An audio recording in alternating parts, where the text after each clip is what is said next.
Hey guys, so I'm not really sure where everybody is seeing this $7 million worth of calls that somebody bought, because I don't see it anywhere on my code.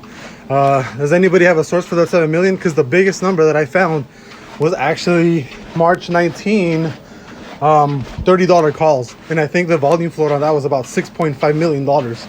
So for these $30 calls for March 19, I did find that there was a huge volume float of about $6.5 million.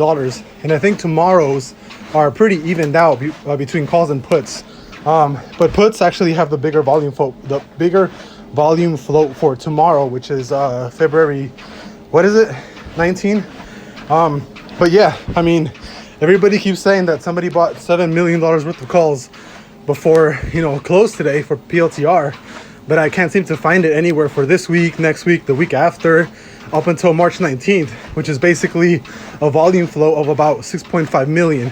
And, I can't seem to find that $7 million flow anywhere. So if anybody has any sources, feel free to drop it below in the comments. But as of right now, it just seems like somebody's spitting out rumors, or else my code would have picked it up.